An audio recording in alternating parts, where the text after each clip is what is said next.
The Pierre Administration has finalized an EC $22.9 million grant agreement with the Japanese government to redevelop the Choiseul fishing port.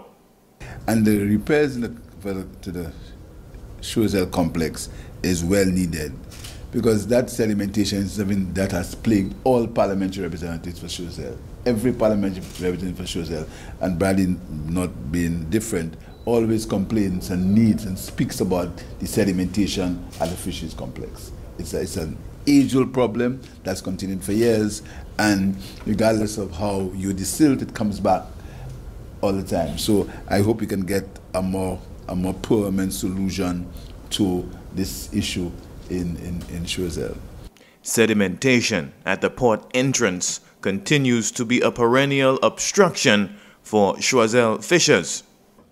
I am aware that for many years the facility has been experiencing sedimentation at the entrance of the port and the pond area. This issue has been affecting the ability of the fishing vessels to go in and out of the port effectively. As a result, continuous dredging work at the entrance and inside of the port had to be undertaken.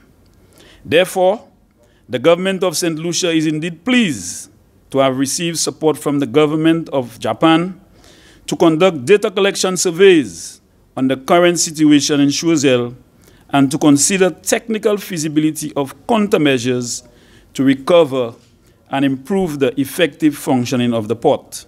The Choiseul fishing port was built by the Japanese government in 2001. The Saint Lucia government has spent the last 2 decades routinely conducting dredging operations to alleviate the sedimentation density at the port entrance. Addressing this challenge together means the improvement of the lives of the almost 200 registered fisherfolk in Choiseul, who will be able to make a more consistent living from the sea.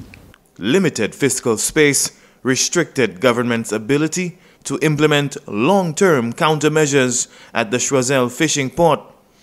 An effective post-COVID economic recovery strategy in this country requires the easing of the limitations on fiscal space. Hence, grants like the one that you have pledged to assist Saint Lucia in will ease the debt burden of our country. I must also commend the nature of the cooperation grants, which demonstrates that our advocacy as SEEDS is not falling on deaf ears.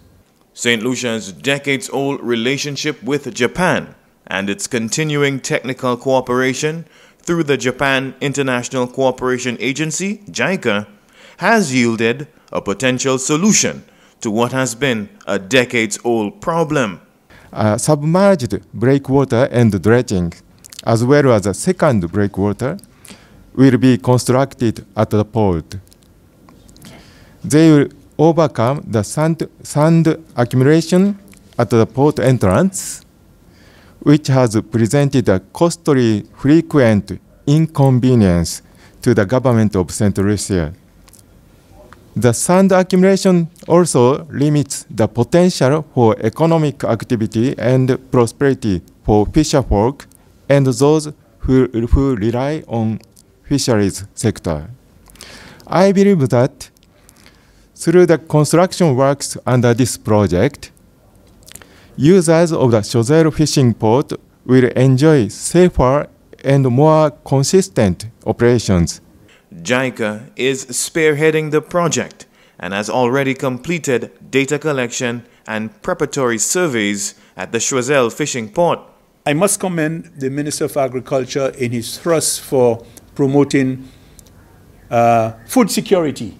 Is something that we hear him speak about all the time. And when we speak of food security, most times people think of, what we grow on land. But we must also remember the blue economy, which is something I know that, all governments are focusing on now. And with the facilities that we are going to be receiving from the Japanese government, it will make life a lot more easier for our fishermen to promote you know, and maybe get bigger catches and stay out longer because they know when they come in now, they will not have to go down into the water to pull their boats. So I am extremely grateful. Prime Minister Pierre and JICA officials formally signed the terms of the grant agreement on November 10th. The construction phase of the project, upon commencement, is expected to be completed within 10 months.